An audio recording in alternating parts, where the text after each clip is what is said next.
Минерали од шара како звезди што чезнат. Чисти аглен. Цвеќиња капат на Македонија во нас. Секогаш кога ме допира историјата како да паѓам бездна, додека златен часовник слушам, додека слушам звона. Потоа сосема иста слика. Ветер, мрзлива газдарица од спротива, неделно предпладне. Наследена с додевност и мирисливи сенки.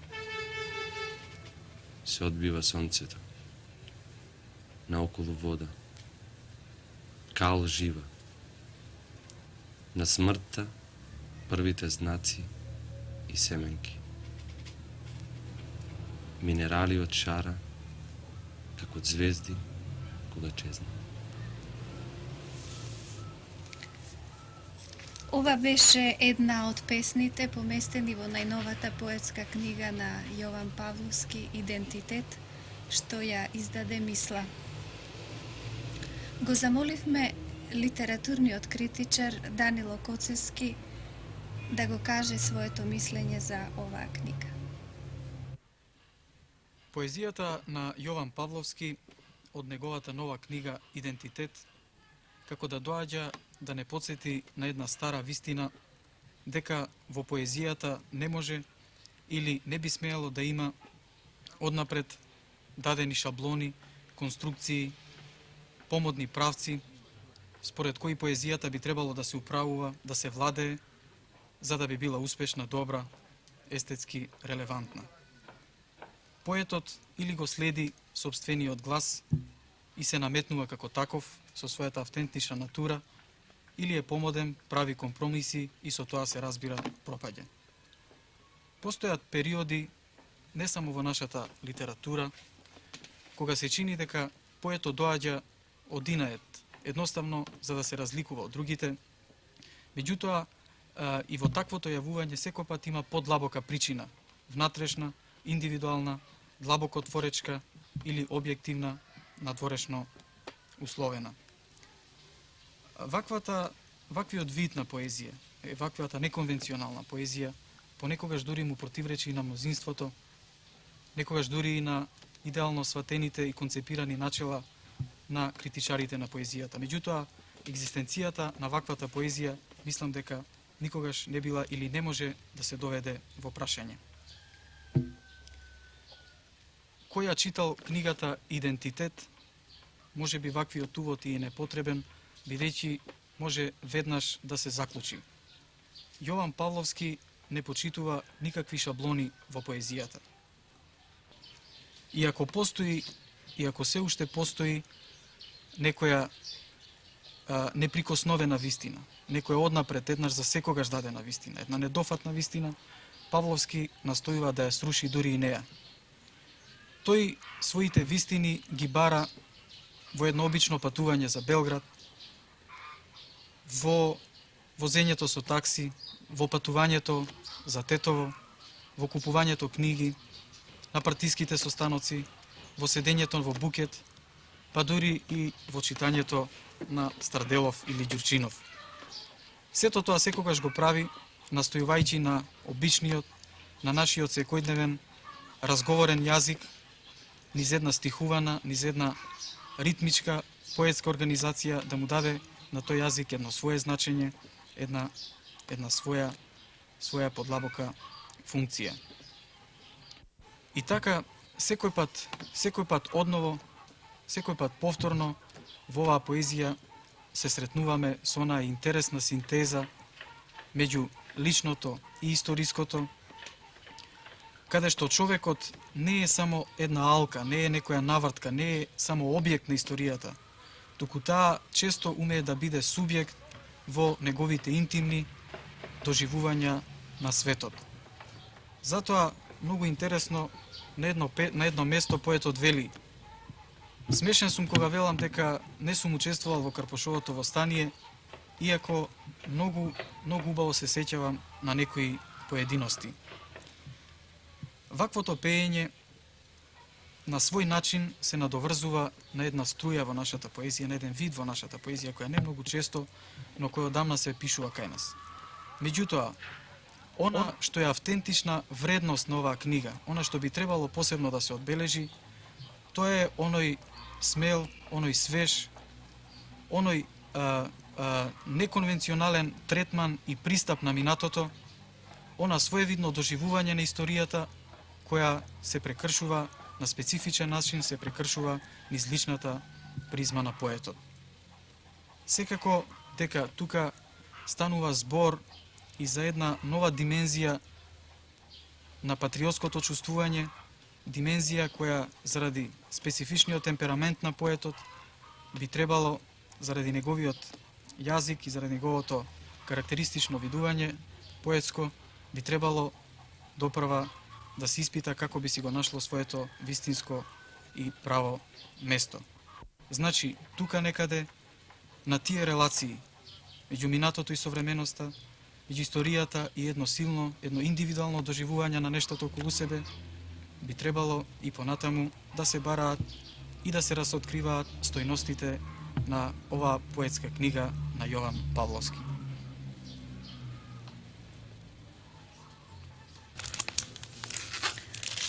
Во таква состојба, кога се е изменето, кога сето тоа се случува неочекувано и брзо, мене, како да ме погодува заскитан куршум од некои времиња што изминале.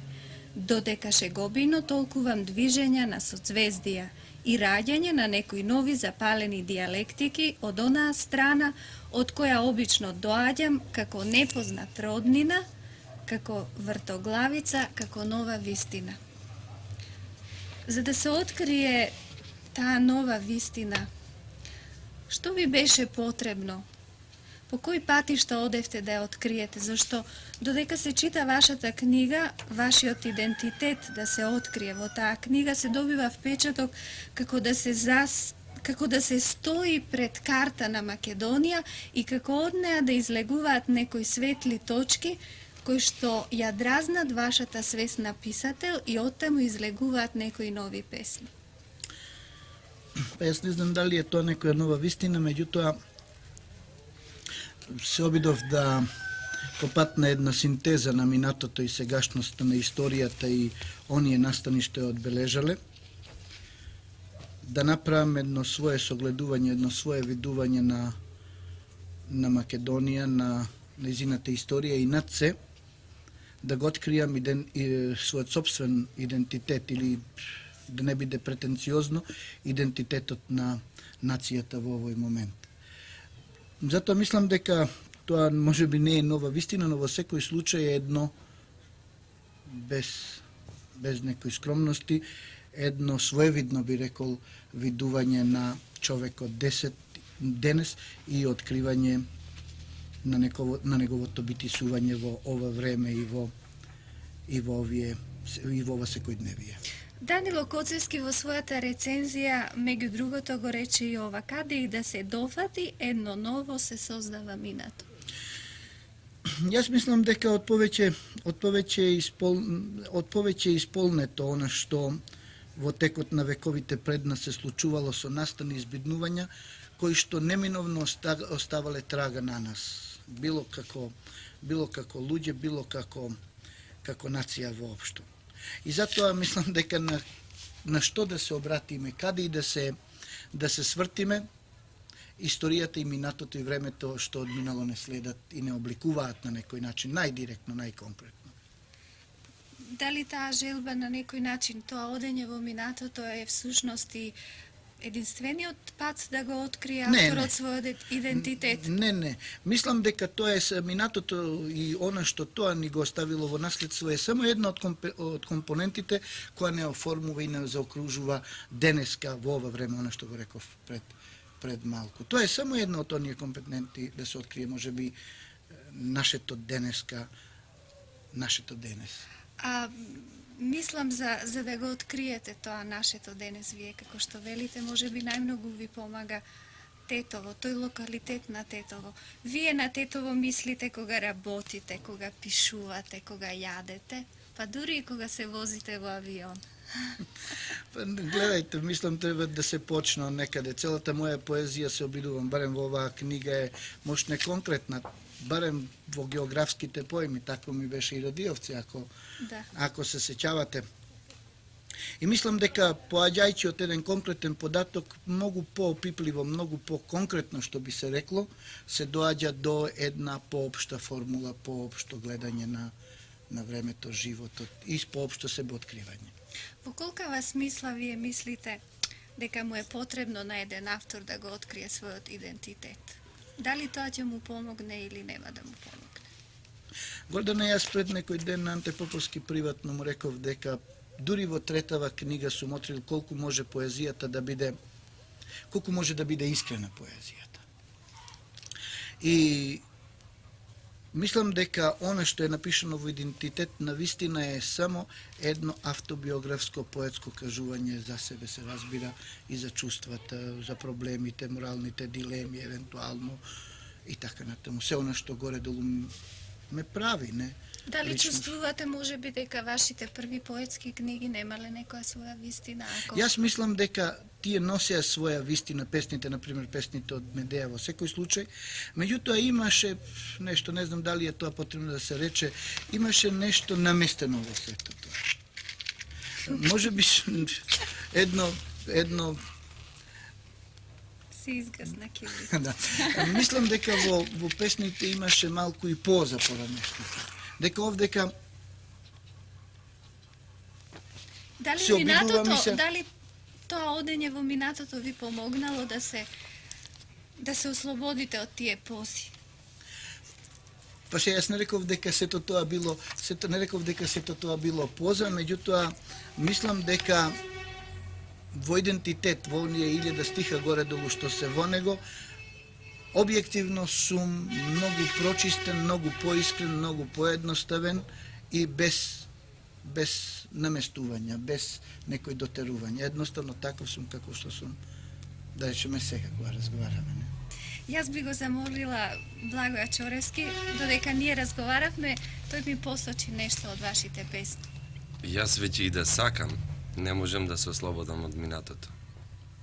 Како би можел да се ослободам воопшто? Кога веќе така тешко човек се ослободува од минатото. А дали вие Благоја може да се ослободите од Чоровски. минатото, например? Нели на некој начин, било во каква и да е форма, тоа не прогонува. Дури неговите последици на еден или друг начин, во една или друга прилика ги чувствуваме. Да, но сега сме ние тука да ги чуеме вашите песни, што во продолжение на емисијата ќе ни ги каже артистот Благоја Чоревски.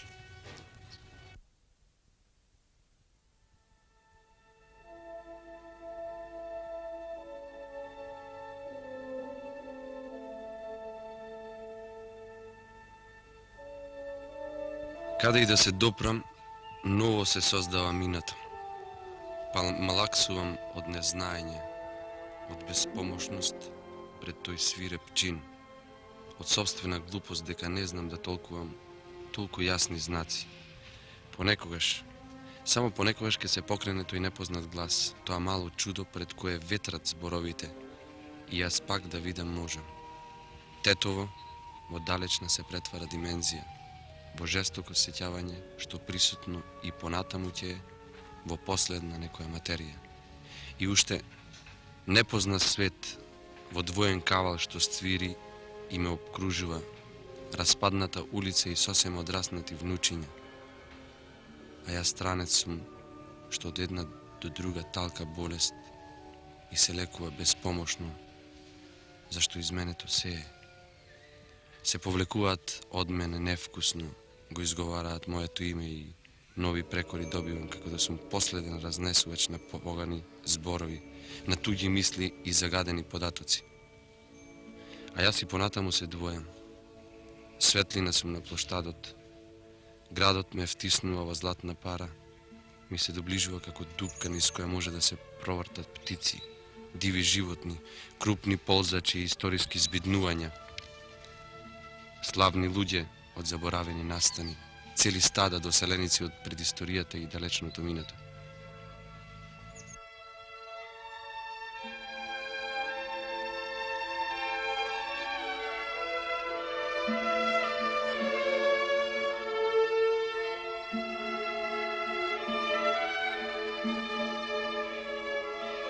Сигурно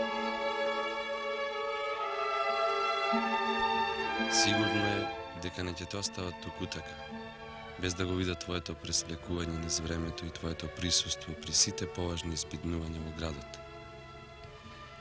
Најверојатно татово ќе се доближи до шара во некоја пролет, во која секој ќе има свој знак и свое време на пресоздавање, додека трепери од страв и исчекување некои сладки. Ти тогаш можеш да се ослободуваш од убавината, а печалбарите светот што го открија дури до Солун, патуваат уште понатаму, кон Скендерија, додека ти навистина се ослободуваш од убавината.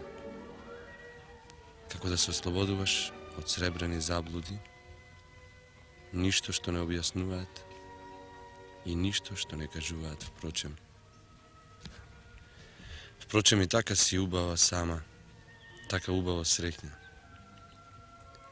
Јас пак ќе се вратам во Тетово по мојот пат околу светот, каде барам камења на утеха и благи предели на спокој, за да признам дека не ќе сретнам поубава жена од тебе. И понесреќна истовремено.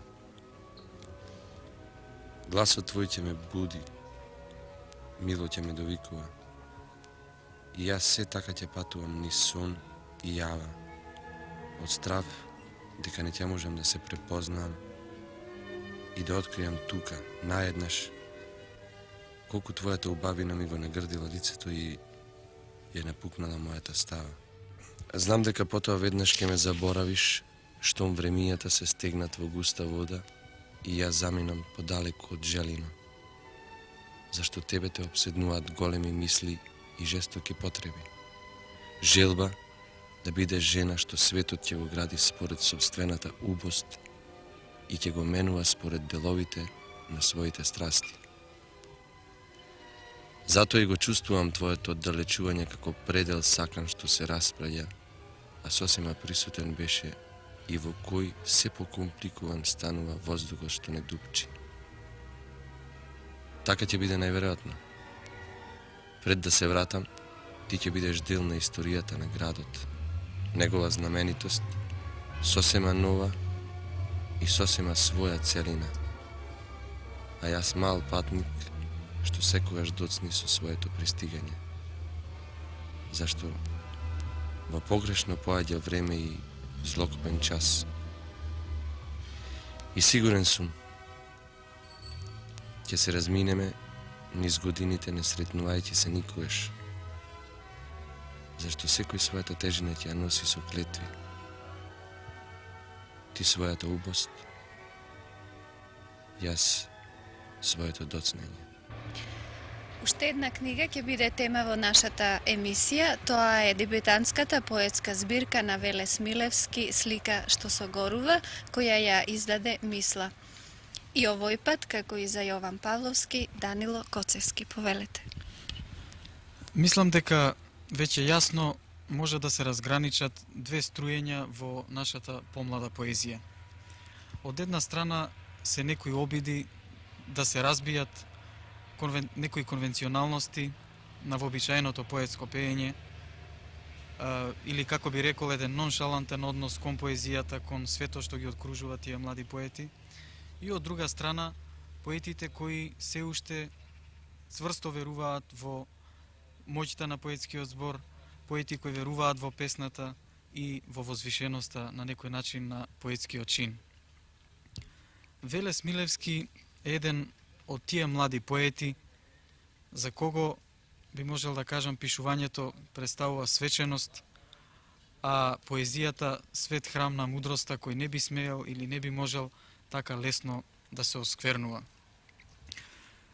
Токму заради еден таков грижлив, еден суптилен однос кон стихот, се добива печаток дека во оваа поезија ништо не е случајно, на брзина, површно нафрлено, туку низ едно нагласено, едно рефлексивно пеење, постепено, штедро, низ густите наслаги, слоеви на времињата изронува еден поетски свет кој бара немал интелектуален напор, бара своевидно интелектуално напрегање за да се разоткрие, да се разбере и да се навлезе во неговите суштини. Токму заради тој еден своевиден начин на градењето на песната, заради самата имагинативна моќ на поетот, се добива впечаток на прв пат дека е и тешко бремето што оваа поезија го носи на себе. Меѓутоа тоа е само привидно, бидејќи тука се поставуваат повеќе битни екзистенцијални прашања на кои, што може би среќа за една поезија, одговара еден млад поет, еден млад човек од еден свој агол, на некој начин се обидува да ги реши да одговори на тие прашања. Кои се главните одлики, кои се тие клучни проблеми и прашања што ги поставува оваа поезија? Мислам дека е посебно интересно настојувањата во оваа книга. Човекот да се свати, да се согледа во неговиот тоталитет. Не човекот само наш современик, туку на некој начин современик на времињата, на оние кои дамна изминале или на оние кои треба допрво да дојдат, кои во оваа поезија на еден чуден начин се мешаат, се надополнуваат, се испреплетуваат меѓу себе. И сега се поставува прашањето: како тука да се осмисли животот, како да се изнајде она вистинска мерка, да се изнајде она морално начело кое човекот го водело или го води низ тој хаос на вековите, на времињата и така натаму. Меѓутоа, таквото начело не постои еднаш за секогаш дадено. Човекот секој пат повторно се бара, се осмислува, се бори, распнат меѓу доброто и злото, или, како што овдека поетот го поставува, меѓу стварноста за исчезнатата Атлантида или, од друга страна, фантастичниот свет кој го нуди Деникен. И така, во еден широк распон на теми од прапочетоците, од чепкањето по историјата, човекот наеднаш сам се наоѓа соочен со оној бесмислен или подобро со оној бесконечен простор пред себе, со космосот. И тука некаде меѓу тие два поларитета се одвива таа човечка драма, драма која е се поголема колку поблиску се доближуваме до нашите денови, до нашата современа цивилизација. И мислам дека во осознавањето на таа драма, во укажувањето на таа драма, во незиното потенцирање се состои една од битните одлики на оваа поезија. И така постепено доаѓаме до онаа поетска игра која е карактеристична за оваа книга на Велес Милевски, а тоа е онаа игра меѓу земното и неземното, меѓу реалното и стварноста. И колку таа игра да е недофатна, на прв поглед да ни се чини, сепак се е тука стварно, се е реално, се е опипливо. И затоа поетот во една песна вели: се е земно во твојот космос. Можеме на крајот да заклучиме дека оваа книга на Велес Милевски за нас е значајна од два аспекта. Од една страна, заради покажаниот интерес да се прошири кругот на одредени теми и мотиви, да се навлезе во некои мотивски подрачја кои кај нас или не се доволно обработувани, се уште непознати, и од друга страна, заради самиот начин на чувствување, заради самата поетска природа што ја донесува оваа книга, таа мислам дека представува значаен придонес во збогатувањето и во проширувањето на сензибилитетот во нашата помлада македонска поезија.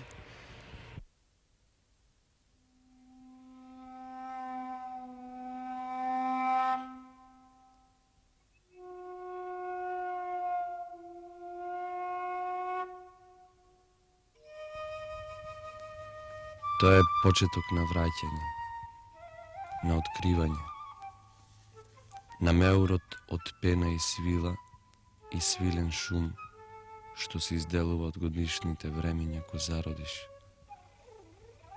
на новото јаве и новото скривање. Во овој воздух, ако сум, свој сум. Подроданот скривалка ме гаѓа, над пелената крлук измислува друм за некоја светлост, за некое време. Над него катран од катранот денот паѓа.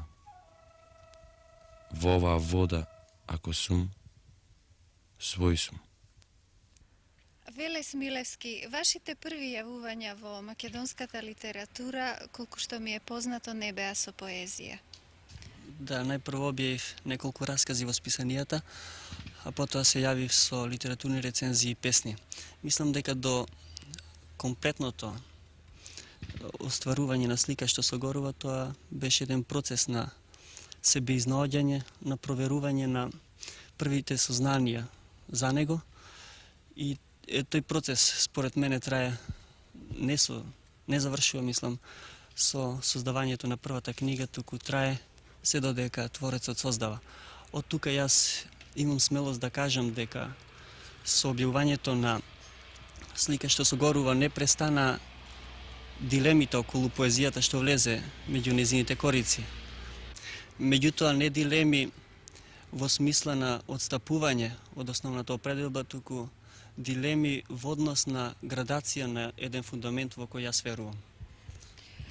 Вие сте се јавувале во нашата емисија, токму во оваа емисија и како литературен критичар. Овој пат улогите се изменети. Вие сте оној кој што треба на некој начин да биде критикуван. Што мислите, што е полесно заправо? Дали тие задоволства кои што ги носи пишувањето на поезија се поголеми од оние задоволства кога треба да ја критикувате поезијата? Мислам дека занимавањето со која бил вид литературна дејност, па и во случаи кога во тој однос интересирањата се и разнострани, пред се носи задоволство. Меѓутоа, тука се и многобројните ризици, тука се и плаќање на известни даноци во однос на, мислам, пред се на оние определби кои што се определби кон известна авантура, кон известна настроеност кон барање на нови простори. Мислам, овие простори што вие рековте, конечно, тие простори се некако многу големи, огромни, космички во вашата поезија. Вашето интересирање има една страшно обтегната линија по која што вашата поезија се движи. Мислите ли дека таа линија може некогаш да заврши? Мислите ли дека можеби никогаш не може да се дојде до нејзиниот крај? И кои се вашите настојувања во таа смисла? Мислам дека поетот постојано се наоѓа во барање на оние димензии кои што се наоѓаат во центарот на неговото интересирање и во центарот на интересирањето на човекот воопшто. Јас како автор кој што прв пат се јавува со книга се определив за едни поетски простори, што не значи дека правото да се определам за нив треба да ги одречува сите други начини на поетско чувствување и гледање. Мислам дека сваќањата што се спротивни нова се догматски се резултат на комплекси кои што многу лошо се рефлектираат врз литературата. Откраднат е мракот од летниот бумбар во кој по трет пат се сретнавме со исток. Над нашиот леден прстен, на чудните бездни, остана вжештениот стожер, крај кој бар ветерот залуден се враќа и пак е се исто. Летот има облик на својата цел. Црвената прав во утробата на црвото ја скротува сокта на украдениот плод и ветрот по вилицата ја крати за дел прокнатата птица над крошната на столетно дрво. Свеќата на овој изгрев ко меур денува, ко звездена свадба прскаво пред градието и се кружи надвор од кругот, во кога ноќта потајум свенува на врвот од едно зашилено длето.